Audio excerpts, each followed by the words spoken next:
پاکستان اسلام کے نام پہ جو ہے وہ ایک الگ خطہ لیا گیا اور ہمیں یہ کہا گیا تھا کہ اس کے اندر اسلام کے مطابق جو ہے وہ زندگی گزاری جائے گی، اسلام کے مطابق جو ہے وہ نظام حکومت چلایا جائے گا۔ پارلیمنٹ اٹھتی ہے، گورنمنٹ اٹھتی ہے، کبھی ختم نبوت پہ حملہ، کبھی ناموس رسالت پہ حملہ، کبھی 295 کے قانون پہ حملہ، کبھی ان کو تبدیل اور رد و بدل کرنے کے لیے جو ہے وہ اسمبلیوں کے اندر بل پاس کیے جاتے ہیں۔ میں بوڑھی ہوں، شوہر میرا فوت ہو گیا ہے، اولاد مجھے اللہ نے دی کوئی نہیں، اور 3 دن سے میں نے کھانا نہیں کھایا، اور 25 دینار کا میرے اوپر قرضہ چڑھ گیا ہے، اور مجھے ابن فاروق سے بڑی شکایت ہے۔ یہ بات سننی تھی کہ عمر فاروق کے جو ہے وہ کہہ لیں کہ اماں جی عمر کو کیا پتا کہ آپ یہاں بھوکی بیٹھی ہیں؟ تو اماں نے فرمایا کہ عمر کو نہیں پتا، اسے کو چھوڑ دے حکومت اور اس کو دے دے جو خبر رکھ سکتا ہے۔ اس عمر کو جو ہے وہ عمر جس کے سامنے کیسر و کسرا کے بادشاہ کام جاتے تھے، ہم نے اس عمر کو اس بوڑھی اماں کے سامنے جو ہے وہ کانپتے ہوئے دیکھا ہے۔ پاکستان اسلام کے نام پہ جو ہے وہ ایک الگ خطہ لیا گیا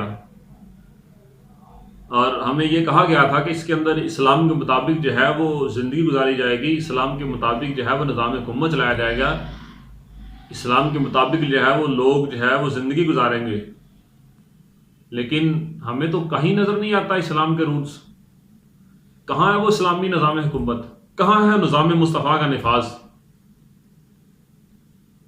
یہاں پہ کوئی ایک کام بھی جو ہے وہ اسلام کے مطابق نہیں ہو رہا، کوئی ایک چیز بھی جس کا وہ دل کرتا ہے اٹھ کے جو ہے وہ اسلام کے خلاف جو ہے بولنا شروع کر دیتا ہے، وہ اسلام کے جو ہے وہ اصولوں پہ بحث کرتا ہے، وہ اسلام کے قوانین کے اندر تحریف کرنے کی کوشش کرتا ہے۔ پارلیمنٹ اٹھتی ہے، گورنمنٹ اٹھتی ہے، کبھی ختم نبوت پہ حملہ، کبھی ناموس رسالت پہ حملہ، کبھی 295 کے قانون پہ حملہ، کبھی ان کو تبدیل اور رد و بدل کرنے کے لیے جو ہے وہ اسمبلیوں کے اندر بل پاس کیے جاتے ہیں، کبھی بل پیش کیے جاتے ہیں۔ عجیب معاملہ ہے یہ، پارلیمنٹ کے اندر اسلام کا جو ہے وہ عجیب مذاق بنایا جا رہا ہے۔ ایسا نظام حکومت ہے کیا؟ اسلامی ملک کا نظام ایسے ہوتا ہے؟ آپ ذرا غور کریں کہ ہمارے اسلاف نے کس طریقے سے نظام حکومت کو چلایا ہے، اور ساری دنیا جانتی ہے فاروق اعظم کو کہ سیدنا فاروق اعظم رضی اللہ عنہ جو ہے نا انہوں نے کس طریقے سے کتنا خوبصورتی کے ساتھ جو ہے نظام کو چلایا۔ اور آپ رات کو گشت کیا کرتے تھے، تو ایک دن کیا ہوا کہ رات کو 4 گلیاں رہ گئی تھیں، تو صبح فجر کی نماز پڑھتے ہی جو ہے وہ چہرے پہ کپڑا ڈالا اور ساتھ جو ہے گشت کرنے نکل گئے۔ ایک جگہ پہ جا کے دیکھا تو ایک کٹیا، تو اس جھونپڑی کے اندر جو ہے وہ بوڑھی اماں بیٹھی، بڑی پریشان بیٹھی ہے۔ فاروق اعظم نے دیکھا تو دستک دی، کہا اماں جی اجازت ہے اندر آ جاؤں؟ اماں نے کہا کیوں، میں کیوں اجازت دوں تمہیں اندر آنے کی؟ اس نے کہا اماں جی مہربانی ہے آپ کی، مجھے اندر آنے دے، میں نے آپ سے کوئی بات کرنی ہے۔ اچھا آ جاؤ۔ فاروق اعظم نے پوچھا اماں جی کیا بات ہے، کیوں پریشان بیٹھی ہیں؟ تو اماں جی کہنے لگی کہ میں بوڑھی ہوں، شوہر میرا فوت ہو گیا ہے، اولاد مجھے اللہ نے دی کوئی نہیں، اور 3 دن سے میں نے کھانا نہیں کھایا، اور 25 دینار کا میرے اوپر قرضہ چڑھ گیا ہے، اور مجھے ابن فاروق سے بڑی شکایت ہے۔ یہ بات سننی تھی کہ عمر فاروق کے جو ہے وہ کہہ لیں کہ پیروں سے زمین نکل گئی۔ کہا اچھا عمر فاروق سے شکایت ہے؟ کہا ہاں عمر فاروق سے شکایت ہے۔ عمر آیا ہی نہیں میرا پتہ کرنے، عمر نے پوچھا ہی نہیں مجھ سے۔ عمر فاروق فوراً گئے اور جا کے جو ہے وہ 25 دینار لے کے آئے، راشن لے کے آئے، آٹا گندم ہر چیز اپنے جو ہے وہ کندھے پہ اٹھا کے لے کے آئے۔ کہا اماں جی یہ روٹیاں منگا کے یہ روٹیاں کھائیں، اور یہ 25 دینار بھی لے لیں اور عمر کو معاف کر دیں۔ کہا کیوں عمر کو میں کیوں معاف کروں؟ فرمایا عمر آیا ہی نہیں میرا پتہ کرنے۔ کہا اماں جی عمر کو کیا پتا کہ آپ یہاں بھوکی بیٹھی ہیں؟ تو اماں نے کہا عمر کو نہیں پتا۔ آگے جو اماں نے الفاظ کہے، یہ آئین تھا، یہ آئین اسلام تھا، یہ آئین پاکستان تھا، یہ دستور اسلام ہے۔ جو اماں نے لفظ کہے، یہ اسلام کا، یہ پاکستان کا، یہ ہر ایک کا آئین اور دستور بنتا ہے۔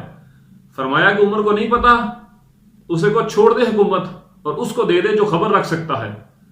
اگر عمر کو نہیں پتا، عمر خبر نہیں رکھ سکتا، تو حکومت چھوڑ دے اور اس کو حکومت دے دے جو خبر رکھ سکتا ہے۔ لیکن یہاں پہ دیکھ لیں، یہاں پہ لاکھوں لوگ دنیا ڈیلی جو ہے وہ مر جاتے ہیں، شہید ہوتے ہیں، لیکن کانوں کان کسی خبر نہیں، حکومت کو پتہ ہی کوئی نہیں۔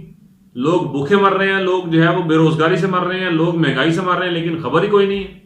کہا عمر سے کو چھوڑ دے حکومت۔ عمر فاروق جو ہے وہ آپ کہہ رہے کہ بڑے پریشان ہوئے اور صحابہ فرماتے ہیں کہ ہم نے اس عمر کو جو ہے وہ عمر جس کے سامنے کیسر و کسرا کے بادشاہ کام جاتے تھے، ہم نے اس عمر کو اس بوڑھی اماں کے سامنے جو ہے وہ کانپتے ہوئے دیکھا ہے۔ کہا اماں جی معاف کر دے عمر کو؟ کہا نہیں نہیں میں نہیں معاف کرتی، میں تو پکا پھال ہوں، بس جو ہے وہ گرنے والی ہوں، تو جیسے ہی قبر میں جاؤں گی تو قبر میں جب رسول اللہ صلی اللہ علیہ وسلم آئیں گے تو میں اپنے رسول سے شکایت کروں گی کہ آپ نے جس کو حکمران بنایا تھا عمر، اس نے مجھے اسے شکایت، اس نے میرا پتہ ہی نہیں کیا۔ عمر فاروق کی آنکھوں سے آنسو جارے، کہا اماں عمر کمزور ہے، رسول اللہ کا سامنا نہیں کر سکتا، برائے مہربانی اس کو معاف کر دے۔ تو اماں کہتی ہیں اچھا چل، تو مجھے کسی اچھی ماں کا بیٹا لگتا ہے، تو اچھا بندہ ہے، تیرے کہنے پہ عمر کو معاف کرتی ہوں۔ جب یہ بات کہی تو اتنی دیر میں حضرت علی المرتضیٰ اور عبداللہ بن مسعود بھی آ گئے، تو انہوں نے کہا فاروق اعظم امیر المومنین آپ یہاں پہ؟ جب یہ بات دیکھی تو اماں جی گھبرا گئیں کہ اچھا آپ عمر ہے، یہ میں نے کیا کر دیا؟ سو فاروق اعظم فرماتے نا اماں اپنی بات سے جو ہے وہ پھرنا نہیں، مکرنا نہیں، انہوں نے کہا تھا میں نے عمر کو معاف کرتی ہوں، اماں اپنی اب جو ہے وہ وعدے پہ قائم رہے اور عمر کو معاف کر دے، یہ مجھے لکھ کے دے۔ اماں نے کہا مجھے تو لکھنا نہیں آتا۔ عمر فاروق نے لکھا کہ ایک بوڑھی اماں کو جب میرے نظام حکومت کے اندر جو ہے نا وہ شکایت تھی تو میں نے بوڑھی اماں کو راضی کر دیا اور کہا کہ اماں جی آج دستخط کر دے، سائن کر دے، انگوٹھا لگا دے۔ اماں نے جو ہے وہ سائن کر دیے۔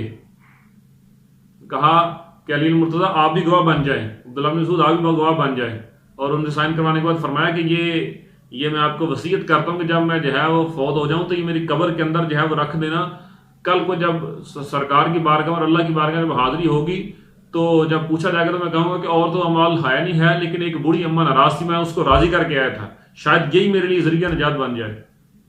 ایسا نظام حکومت چاہیے جو مسلمانوں کی جو ہے وہ جہاں پہ حقوق کا خیال رکھا جائے، لوگوں کو جو ہے وہ اچھے جو ہے وہ فیسیلیٹیٹ کیا جائے۔ لیکن افسوس ہے کہ یہاں پہ جو ہے وہ کس طرح کا نظام چل رہا ہے۔